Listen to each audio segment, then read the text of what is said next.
Assalamualaikum warahmatullahi wabarakatuh.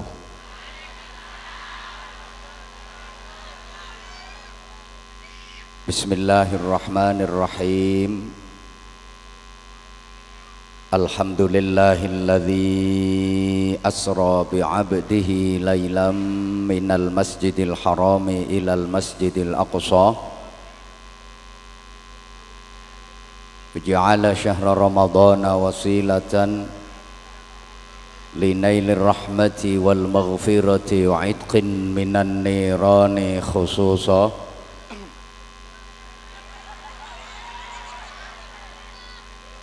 Asyhadu an la ilaha illallah wahdahu la syarikalah al-muttasifu bi jami'i sifatil kamali mukhtassa.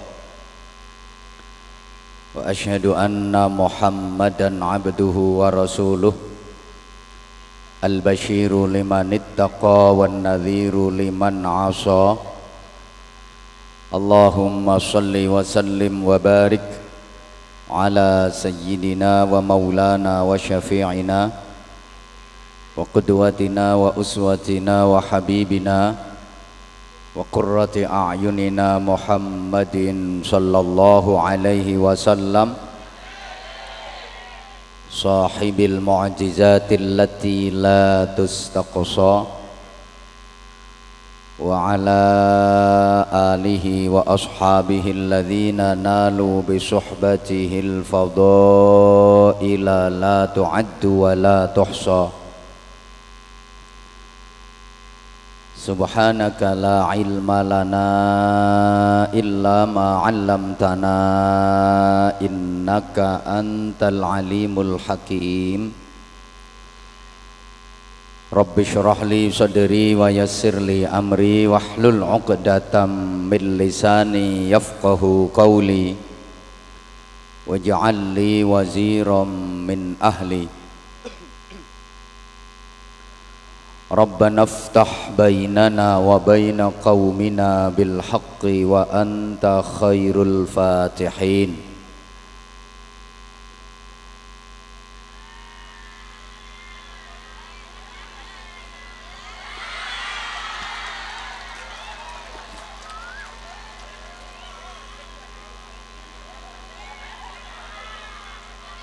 Amma ba'du. Janabal kurama masyayikhanal a'izza wa ulama anal ajilla wonten ngarsanipun para alim, para bapak kiai, panjenenganipun Romo Kiai Haji Saiful Anam, panjenenganipun Gus Farid Zaini, pimpinan pesantren Al Munawwarah ingkang dereng kiai. Soale kiai kuwi syarate bojone loro.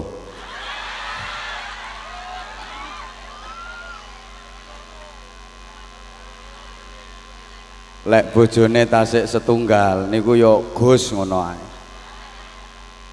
Utawa ustad. Kiai bojone loro. Lek bojone telu dinamakan Syekh Puji.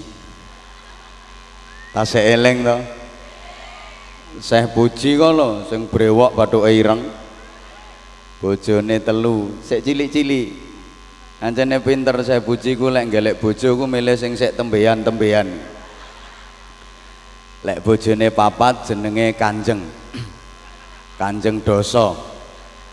Nate wonten sinetron Kanjeng Doso nika bojone papat.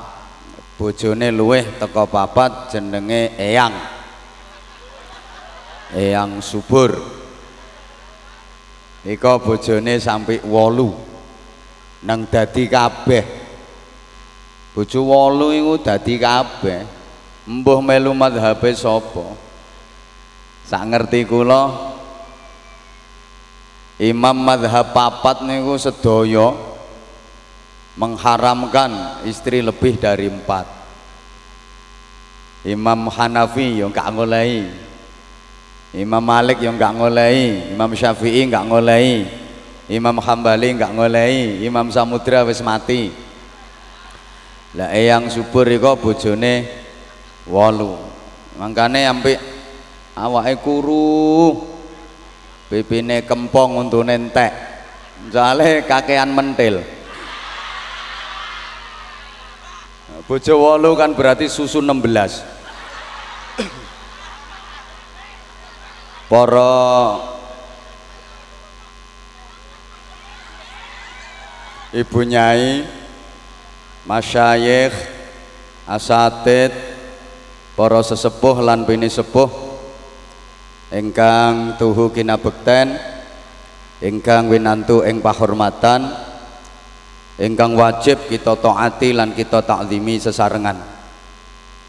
Para pejabat pemerintah dalam semua tingkatannya, forum komunikasi pimpinan kecamatan, hadir di tengah-tengah kita Bapak Kapolsek yang lightingnya masih di bawah saya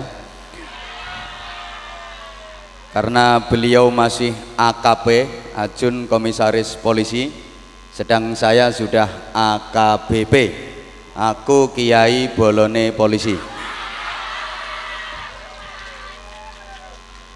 Maka izin komandan, sementara pangkatin jenengan di bawah saya. Macem-macem mudun dadi bribtu.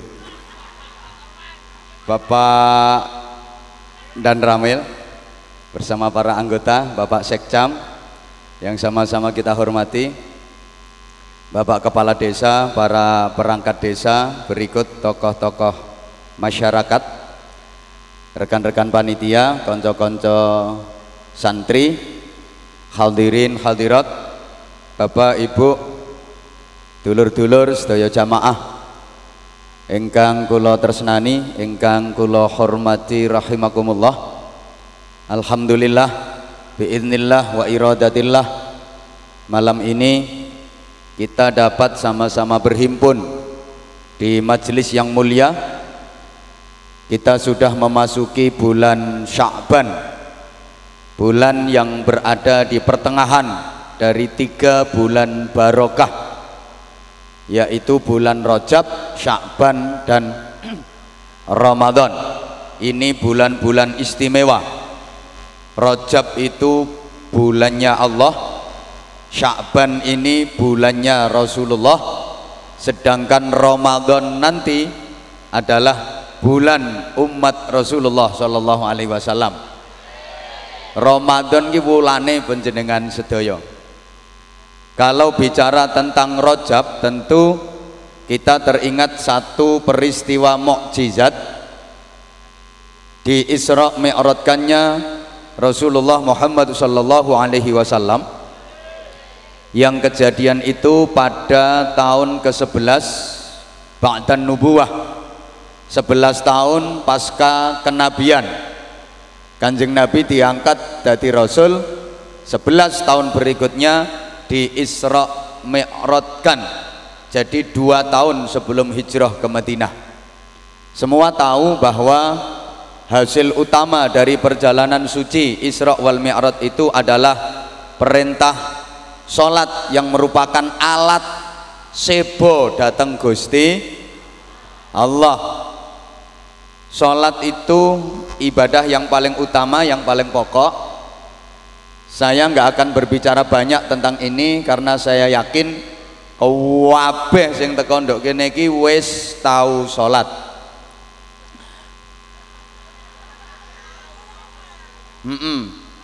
Wis tahu sholat, mbuh kualitasnya.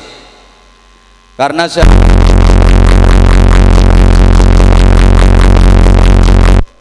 itu sholatnya sehari semalam tidak cukup 5 waktu. 5 waktu ini sesungguhnya sudah merupakan ringkesan dari awal kewajiban sholat yang diperintahkan Allah berdasarkan hadis sahih Bukhari Muslim. Itu kan sehari semalam 50 kali, betul? Betul zaman ra tau maca hadise ya wis nyauto betul urusane cek cepet. Ini saya nggak bisa lama, habis ini harus pindah lagi ke Mojokerto. Jadi tadi sore Mojokerto, sekarang sini, nanti balik Mojokerto lagi, besok pagi terbang ke Jambi jam 6. Makanya kulo cepet-cepetan. Allahumma sholli ala Muhammad. Dalam hadis sahih Bukhari Muslim itu asline perintah sholat dari Allah kepada Rasulullah dan umatnya dalam peristiwa Isra Mi'raj itu sehari semalam diwajibkan sholat 50 kali, betul? Nah nek ngono kan gak pati ketara goblokmu. Akhirnya didiskon dan didiskon sehingga tinggal 5 kali sehari semalam. Walaupun tinggal 5 kali, tapi nilai keutamaannya sama dengan 50 kali. Alhamdulillah, enake dadi umate Kanjeng Nabi. Ngelakoni amal mek titik tapi ganjarane akeh. Ngelakoni amal ketoke cilik tapi ganjarane gede. Ini tidak diberikan kepada umat-umat yang lain, khusus umate Kanjeng Nabi. Allahumma sholli ala Muhammad. Salate penjenengan sehari semalam yang fardu 5 kali itu fadilahnya sama dengan 50 kali. Makanya tolong ojo dinyang. Kari 5 isek dinyang. Uy. Kan saya sering singgung di mana-mana akhir zaman ini banyak orang yang menyembranakan sholat. Urusan sholat itu dia sembrana. Wong harusnya sehari 5 kali kok dirubah jadi 5 hari sekali. Sering ditinggal, gampang ninggalno, kadung kumat dirangkep-rangkep. Jadi niate aneh, usolli fardhu subhi wal zuhri wal asri wal maghribi wal isya'i, oplosan lillahi ta'ala, borongan lillahi ta'ala. Ingat, maka harusnya bagi panjenengan sholat sehari semalam itu sudah 7 waktu. Sholat sehari semalam 5 waktu iku sholate wong Islam anyaran. Orang yang baru belajar Islam itu sholate sehari semalam 5 waktu. Dan panjenengan ki Islam kawaan harusnya sudah 7 waktu. Zuhur, asar, maghrib, isya, tahajud, subuh, duha.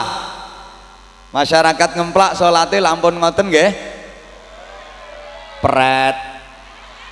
Wong iku lek salate 7 waktu pasti wajahnya cerah karena ada nur ilahiyah. Walaupun hitam tapi mencorong, di sawang ku sedep nyenengno.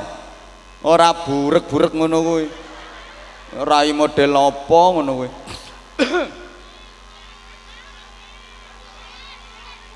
Nyon ngapunten, harusnya sholat kita itu sudah 7 waktu. Sekali lagi saya ulang, zuhur, asar, maghrib, isya, tahajud, subuh, duha. Biasanya kalau dibilangin kayak gini suka bantah, lo kan tahajud sama duha itu sunnah. Tolong Bapak Ibu jangan meremehkan sunnah. Justru yang menghasilkan pahala besar itu adalah amal-amal sunnah. Amal fardu atau kewajiban itu sifatnya hanya menggugurkan kewajiban. Ibarat orang dagang, amal fardu itu modal. Lah keuntungannya, batine, yo amal-amal sunnah iku. Makanya zaman lek cuma ngelakoni sholat fardu tok, amal-amal fardu tok sing zaman lakoni, iku ibarat wong dagang ngono cuma balik modal, kanok batine, ngono ku jenenge rugi kanggone wong sing cerdas, kecuali wong oon-oon ngono iku. Salat fardu yang panjenengan kerjakan itu sifatnya hanya ngisi absen.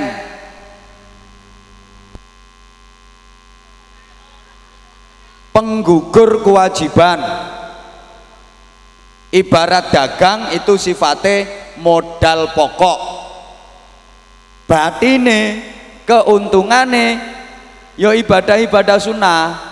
Contoh, ketika panjenengan mengerjakan sholat fardu maghrib dikerjakan sendirian, maka gugur kewajiban sholat fardu maghrib panjenengan. Jenengan gugur kewajibannya. Dapat pahala enggak? Dapat, tapi cuma satu. Tapi ketika sholat fardu maghrib tadi panjenengan kerjakan bersama sunnahnya, dikerjakan secara berjamaah, maka pahala yang diberikan Allah, keuntungan yang diberikan Allah dilipat gandakan sampai 27 derajat. Faham? Faham? Bro, tolong yang kontrol ini agak diangkat dikit, bro. Enak kaya mau lapo dikurangi barang. Apane sing mboten kuping kuwi krasa-krasa. Panganan kuwi bendina mik. Allahumma sholli ala Muhammad. Makane aja ngremehno salat-salat sunnah. Karena awwalu ma yuhasabu bihil abdu yaumal qiyamah as-shalah. Besok pada hari kiamat yang pertama kali dihisab, diaudit, diperiksa itu tentang salat. Fa in wujidat tamatan qubilat minhu wa sa'iru amalih. Ketika salat itu sempurna, maka diterima salatnya dan amal-amal yang lain juga ikut diterima. Wa in wujidat naqisatan ruddat alaih wa sa'ilu amalih. Iki sing merawasno lek salate gak sempurna, kurang, iso-iso dibalekno. Kalau salatnya bolong-bolong, ada dispensasi. Allah dawuh ten kene para malaikat sing tukang hisab, wahai para malaikat, unzuru li abdi hal tatawwa. Lihat, perhatikan hambaku yang sholat fardunya bolong-bolong itu, apakah dia ada mengerjakan sholat-sholat sunnah? Kalau ada, maka tutup sholat fardu yang bolong-bolong itu dengan sholat sunnahnya. Kalau tidak sholat, tidak usah diperiksa, masuk neraka tanpa hisab. Loh, jangan dikira yang tanpa hisab itu cuma masuk surga. Ada yang masuk neraka tanpa hisab. Siapa? Orang yang nggak sholat. Begitu dilihat buku catatan amal kok ndak ada sholatnya, malaikat langsung bengok, neraka ae suwen.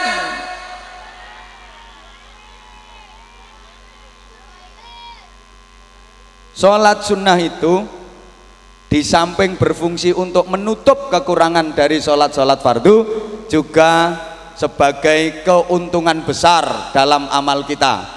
Maka banyak ayat-ayat Quran yang memerintahkan untuk sholat sunnah, di antaranya tahajud, seperti Bismillahirrahmanirrahim, ya ayyuhal muddatsir qumil laila illa qalila. Ya ayyuhal muzammil qumil laila illa qalila nisfahu aw inqus minhu qalila aw zid alayhi warattilil qur'ana tartila. Ya ayyuhal muzammil, wahai orang yang berselimut. Kalau lagi berselimut lagi ngapain? Ya ora tidur tok, kadang ya kelon. Maka qumil laila illa qalila, bangunlah di waktu malam meskipun sebentar. Kalau bisa nisfahu, tengah malam. Bapak-bapak kalau tengah malam bangun nggih Pak nggih? Nggih, nonton bal-balan. Atau kalau nggak gitu ya nguyuh utawa nguyui.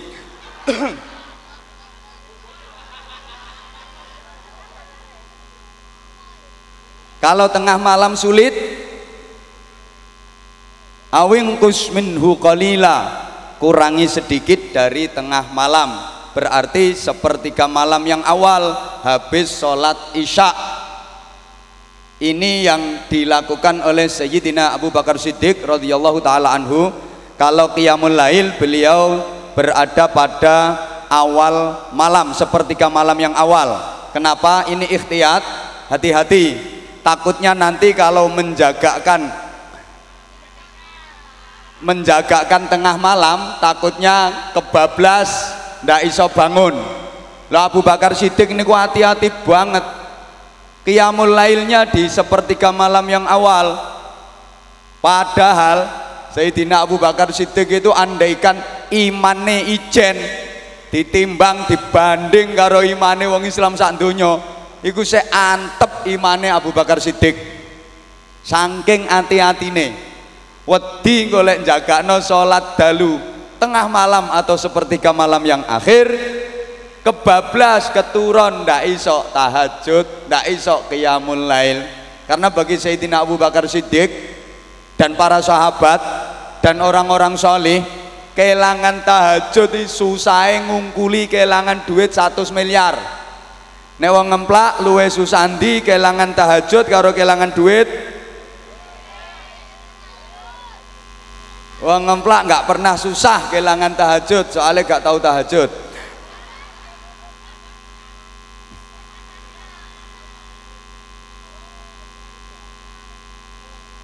Kalau bisa auzid alaihi, lewat tengah malam, sepertiga malam yang akhir, ini adalah waktu yang paling bagus untuk qiyamul lail. Karena di sepertiga malam yang akhir Allah turun ke langit dunia dan Allah berseru, manakah orang-orang yang punya hajat? Ayo ngomongo, opo hajatmu tak paringi, tak turuti. Di sepertiga malam yang akhir Allah turun ke langit dunia terus tawa-tawa, ndi wong ngempla sing duwe hajat, opo hajatmu? Ngomongo tak turuti. Lho Gusti Allah tawa ngono kok kowe kelon.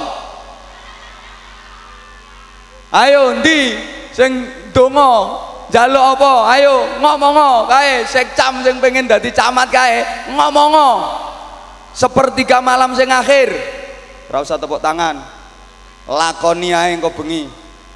Ayo kae sing apa AKP pengen munggah dadi kompol ngomongo tengah malam sing akhir. Temenan, pemane gelem nyangoni kiyaine. Malah cepet.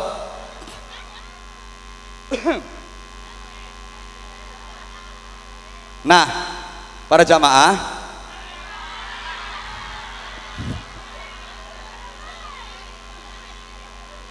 sholat itu miniatur dari manajemen kepribadian. Understand? Nah ini langsung nyaut koplak-koplaki. Saya berharap yang yes itu yang sebelah sini, yang ibu-ibu, dan mohon maaf bapak-bapak yang sebelah sana, saya lebih seneng geser ke sebelah sini. Karena jujur ketika saya memandang sebelah sini itu di mata rasanya terang, padang, seger. Tapi kalau melihat sebelah sana rontok belenek. Ada apa dengan mata saya? Halo? Bisa dilanjut? Memang kan pernah saya sampaikan, kata Sayyidina Ali, yang menyehatkan dan menyegarkan mata itu kan tiga. Satu, memandang penghijauan. Dua, memandang air jernih yang mengalir. Tiga, memandang perempuan cantik. Makanya wong lanang nek bojone elek gampang lara belek. Titeni ana wong lanang kok diluk-dulu belek, diluk-dulu belek, selidiki kok bojone ra patek bejaji. Makanya ben aku gak cepet lara belek, aku ya nyawang mrene ae. Ya mau Gus beleken ngono kok. Kalau saya understand, ibu-ibu harus yes, oke? Gak yes, tak tinggal ngalih. Sholat itu miniatur dari manajemen kepribadian, understand? Makasih. Kenapa kalau aku understand ibu-ibu harus yes? Ingat rumusnya, understand itu bahasa Inggris. Awas kalau saya salah nanti bahaya, karena ini ada sekolah yang berbasis bahasa. Takoke nang kiai ini, nang guse kok kiai, urung kiai. Understand itu bahasa Inggris, terdiri dari dua suku kata, under dan stand. Coba artinya under itu di bawah, stand itu artinya berdiri. Jadi kalau yang di bawah sudah berdiri, maka ibu-ibu harus yes, lah ngono.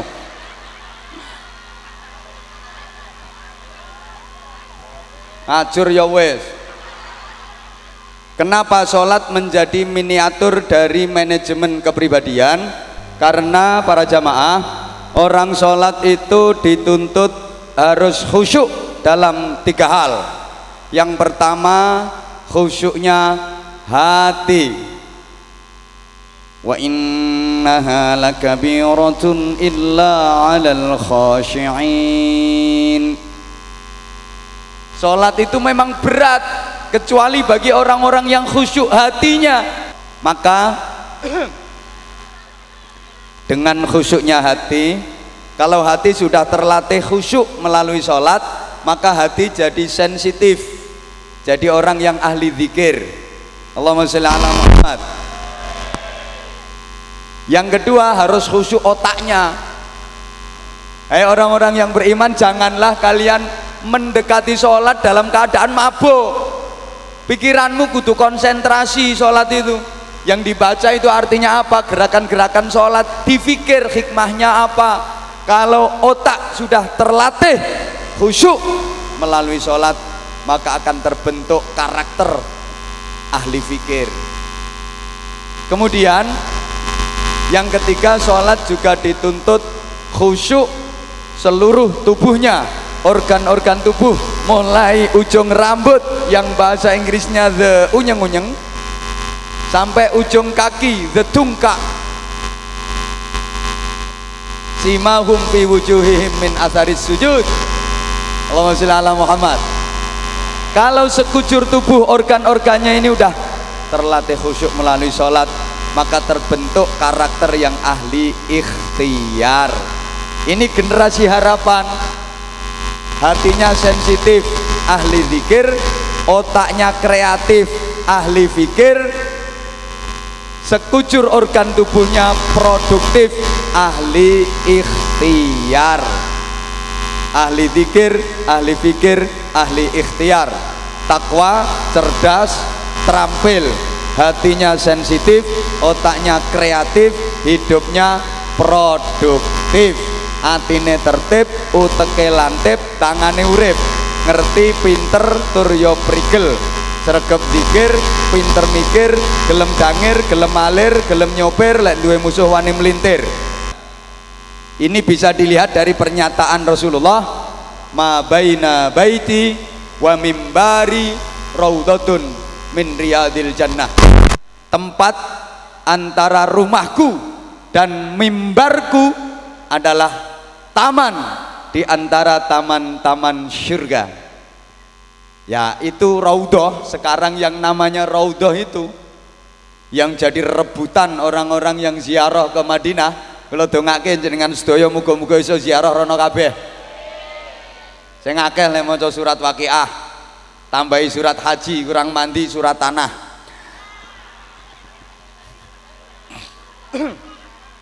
Dijamin cepat merono.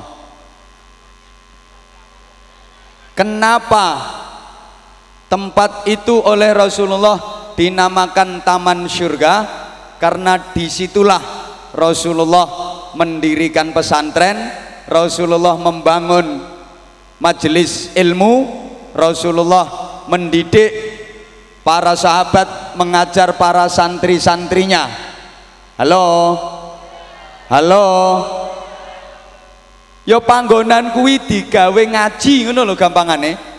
Maka di mana ada tempat yang di situ dipakai untuk ngaji, maka tempat itu adalah bagian dari taman surga, dan kelak di akhirat akan diangkat oleh Allah menjadi bagian dari taman surga di akhirat. Ya, termasuk pesantren Al-Munawwarah, termasuk tempat ini juga. Lah siapa penghuninya? Ya orang-orang yang berkecimpung dan berkiprah di dalamnya. Ya kiainya, bunyainya, pengurusnya, ustadz-ustadzahnya, santri-santrinya, dan orang-orang yang mendukungnya. Pak Kapolsek katut apa ndak? Tergantung nyumbang apa ora.